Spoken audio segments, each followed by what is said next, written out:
बिस्मिल्लाहिर्रहमानिर्रहीम। उम्मीद करता हूँ आप सब खैरियत से होंगे। हम चैप्टर नंबर 3 जो कि मेयर्स ऑफ लोकेशन है प्रीवियस वीडियोस में डिस्कस कर चुके, और आज हम measures of dispersion chapter number 4 measures of dispersion, skewness and kurtosis ये चैप्टर करेंगे। 2019 के पेपर में इस चैप्टर से कोई सवाल नहीं आया, और 2018 के पेपर में न्यूमेरिकल्स की मैं सिर्फ बात कर रहा हूँ। हम पहले न्यूमेरिकल्स डिस्कस कर रहे हैं, थ्योरी हम एंड पे डिस्कस करेंगे तमाम चैप्टर्स की। तो ये चंद सवाल हैं जो हम पहले डिस्कस कर चुके हैं। इस पेपर में जो नेक्स्ट क्वेश्चन है, क्वेश्चन जो डिस्पर्शन के चैप्टर से पूछा गया, वो मैं आपके सामने रखता हूँ। ये देखिए जी, ये सवाल है। इसमें पूछा गया है if x is equal to 5.2, 4.4, 3.1 find its variance. तो वेरिएंस का अनग्रुप डाटा का फार्मूला ये आपके सामने लिखा हुआ है, ये आपने अप्लाई करना है। और सिंपल सा क्वेश्चन था, 3 मार्क्स का क्वेश्चन है, ठीक है। x और x स्क्वायर का कॉलम आपने फाइंड करना है। आगे चलते हैं जी। इस साल में जो अगला सवाल पूछा गया वो ये है, ये आप देख लीजिए, लेकिन ये अब बाउलेस कोफिशिएंट ऑफ स्क्यूनेस आपके कोर्स से निकल चुका है, तो ये आपको तैयार करने की फ़िलहाल ज़रूरत नहीं है। फिर इस सवाल में एक और चीज़ पूछी हुई थी, कोफिशिएंट ऑफ वेरिएशन। ये आपने करना होता है, आपके कोर्स में इस दफ़ा शामिल है। सो उसने यहाँ पर हमें वेरिएंस दिया हुआ है S square is equal to 1.42, ठीक है। तो कोफिशिएंट ऑफ वेरिएशन का ये फार्मूला है। हम पहले इस वैल्यू का अंडर रूट ले लेंगे। अंडर रूट 1.42 क्या होता है, 1.192। यहाँ पे बच्चे गलती कर जाते हैं, 1.42 पुट कर देते हैं, और सिंपल सा क्वेश्चन बाजू का 3 मार्क्स का होता है, गलत कर देते हैं। तो ये कोफिशिएंट ऑफ वेरिएशन का फार्मूला है, साथ 100 भी मल्टीप्लाई करना है, और आंसर को आप परसेंटेज में यूँ रिप्रेजेंट कर दें तो बेहतर है, 0.483%। नेक्स्ट क्वेश्चन देखिए जी, 2018 में आया, ये आपके कोर्स से इस दफ़ा निकल चुका है। मोमेंट्स का टॉपिक आपके कोर्स में शामिल नहीं। 2018 सप्ली का पेपर देख लेते हैं। ये चंद सवाल मैं आपको दोबारा दिखा रहा हूँ, ये हम प्रीवियस वीडियोस में डिस्कस कर चुके हैं, ठीक है जी। ये देखें, ये सवाल रिपीट हुआ है, अभी अभी हमने इसको सॉल्व किया है, क्वेश्चन नंबर 5। ये इंटरेस्टिंग सवाल है, ये जो छठा सवाल है, इसकी पहले आप स्टेटमेंट पढ़ लें, फिर इसका सोल्यूशन भी देख लेंगे। A series comprises of 60 values each equal to 6, यानी कि 60 वैल्यूज़ हैं, सब 6 के इक्वल हैं। तो एवरेज क्या होगी इन वैल्यूज़ की, और डिस्पर्शन क्या होगी। अच्छा, एवरेज, मीन, मीडियन, मॉड, इनमें से कोई भी आप कैलकुलेट कर सकते हैं। और डिस्पर्शन में रेंज है, वेरिएंस है, स्टैंडर्ड डेविएशन है, ये सारे मेयर्स ऑफ डिस्पर्शन है। तो उसने एवरेज पूछी है, कोई भी एवरेज, और डिस्पर्शन पूछी है, कोई भी डिस्पर्शन इस सीरीज़ की क्या हो सकती है। तो आप 60 के बजाय कोई सी 2 वैल्यूज़ ले लें। देखें, 6 ले लें, तो 6 और 6 का मीन क्या होगा, 6 ही होगा। मीडियन भी 6 होगा, मॉड भी 6 होगा। सेम जब वैल्यू हो तो उसका मीन वही होता है, मीडियन भी वही होता है, ठीक है, मॉड भी वही होता है। अच्छा, तो डिस्पर्शन क्या होती है, आप 6 का वेरिएंस फाइंड करके देखें, आपको वेरिएंस 0 मिलेगा। तो जब सारी वैल्यूज सेम हो तो एवरेज जो है वो सेम नंबर होती है, वही नंबर, ये जहाँ मैंने 6 लिखा है, एवरेज 6 है, ठीक है। और डिस्पर्शन 0 होती है, कांस्टेंट की डिस्पर्शन हमेशा 0 होती है, ये मैंने इंग्लिश में भी लिख दिया है।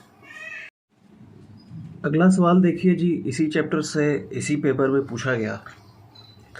For a frequency distribution of x it is given that mean is equal to 50, mode 45, variance 64।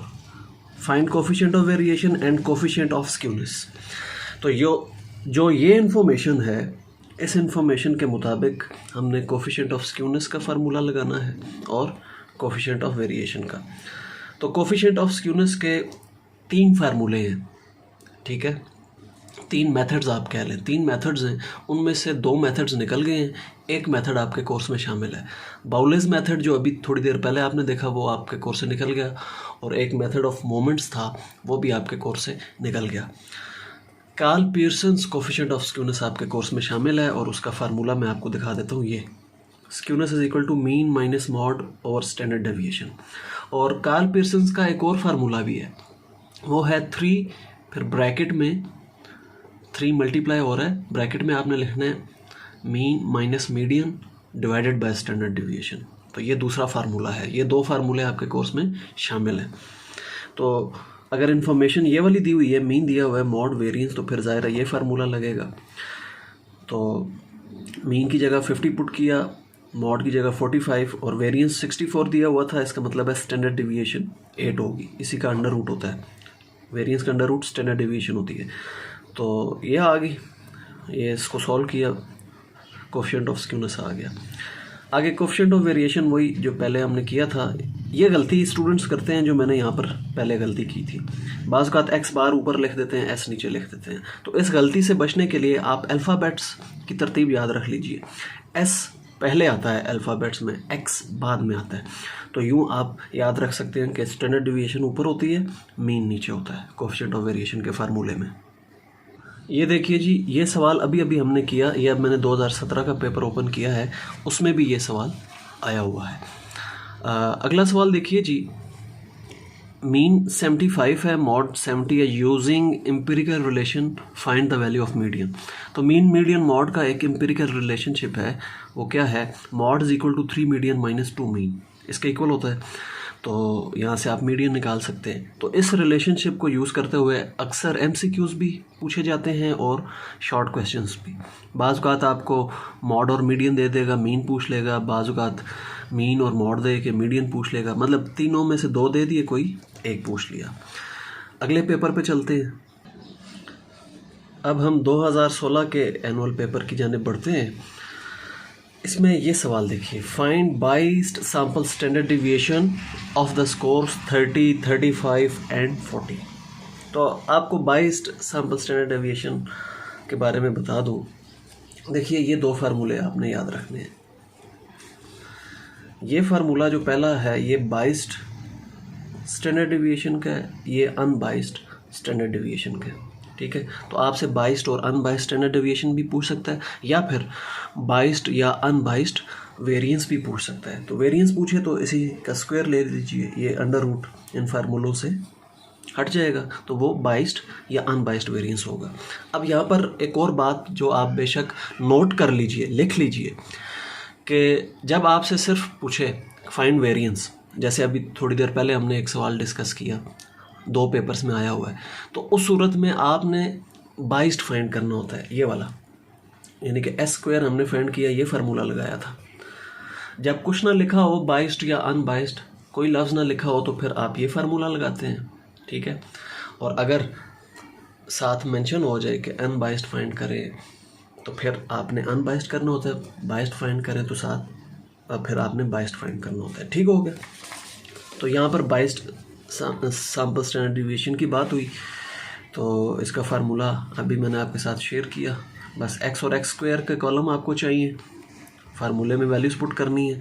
बस ये आपने कैलकुलेशन का ध्यान रखना है कि कैलकुलेशन आप प्रैक्टिस इतनी करें कि आप सही आंसर तक पहुंचना सीख जाएं। यह बड़ा ज़रूरी है। आपको फार्मूला आता है, सब कुछ आता है, इस अंडर रूट के बाद इसको सॉल्व करना नहीं आता तो फिर गड़बड़ हो जाएगी। नेक्स्ट क्वेश्चन देखिए जी, वेरिएंस ऑफ एक्स 25 दिया हुआ है, then find variance of 2x + 4। यहाँ पर वेरिएंस की जो प्रॉपर्टीज़ हैं उनका इस्तेमाल होगा। तो प्रॉपर्टीज़ को गौर से समझिएगा, ये एमसीक्यूज़ में अक्सर पूछा जाता है इस टाइप का सवाल। तो वेरिएंस अप्लाई होता है वेरिएबल्स पे, तो यहाँ पर वेरिएबल 2x है और 4 कांस्टेंट है। तो जब वेरिएंस हमने अंदर अप्लाई किया तो ये जो 2 है कोफिशिएंट, ये बाहर निकलेगा स्क्वायर होके, ये आपने याद रखना है। ठीक है, कोई भी कांस्टेंट है, 2 है, 3 है, 4 है, वो जब बाहर निकालेंगे स्क्वायर करके आपने बाहर निकालना है। ठीक हो गया। तो ये स्क्वायर होके बाहर निकला, वेरिएंस अप्लाई हो गया x पे, और कांस्टेंट का वेरिएंस 0 होता है, तो वेरिएंस ऑफ 4 जो है वो 0 होगा। तो 4 टाइम्स वेरिएंस ऑफ x, यहाँ पर वेरिएंस ऑफ x की वैल्यू दी हुई थी 25, वो पुट की, ये 100 आ गया। ये बहुत इंपॉर्टेंट क्वेश्चन होता है, एमसीक्यूज़ में भी पूछ लिया जाता है, शॉर्ट क्वेश्चंस में भी। जी ये नेक्स्ट क्वेश्चन आप देख लीजिए, ये आपके कोर्स से इस दफ़ा निकल चुका है। 2016 सप्लीमेंट्री के पेपर में ये सवाल इस चैप्टर से पूछा गया। A manufacturer of TV tubes has 2 types of tubes, A and B. The tubes have respective mean lifetime x bar A this, x bar B 1800 hours with and standard deviation SA 280 SP 310। तो दो आपको types of tubes दी गई हैं, उनके mean और standard deviation दी हुई हैं। अब सवाल क्या है, which has greater absolute dispersion and which has greater relative dispersion. तो आपको पता होना चाहिए कि एब्सोल्यूट मेजर्स ऑफ डिस्पर्शन कौन कौन से हैं, आपकी किताब में लिखे हुए हैं absolute measures of dispersion. Relative कौन कौन से हैं, तो आसान लफ्ज़ों में मैं बता दूं कि जिनके साथ कोफिशिएंट का लफ्ज़ आ रहा है, coefficient of range, coefficient of quartile deviation, coefficient of variation, coefficient of skewness, ये सारे के सारे रिलेटिव मेजर्स ऑफ डिस्पर्शन है।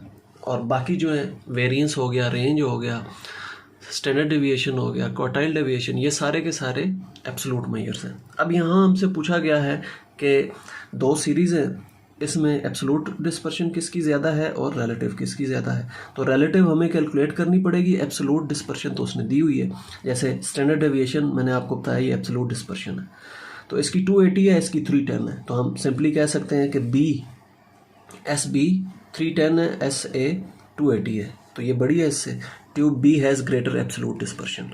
रिलेटिव डिस्पर्शन के लिए हम कोई एक कोफिशिएंट फाइंड कर लेते हैं। तो कोफिशिएंट ऑफ वेरिएशन आपको फार्मूला पता है, ए सीरीज़ के लिए भी फाइंड कर लिया ये, और बी सीरीज़ के लिए भी फाइंड कर लिया। बड़ा किसका आया, इसका कोफिशिएंट ऑफ वेरिएशन 18.73% है, ये बड़ा है, इसलिए हम कहेंगे कि tube A has greater relative dispersion. अगला जो सवाल पूछा गया ये अब आपके कोर्स से निकल चुका है, इसलिए इसको डिस्कस नहीं करते। नेक्स्ट वीडियो में मैं मज़ीद पेपर्स डिस्कस करूँगा। तब तक के लिए अल्लाह हाफिज़।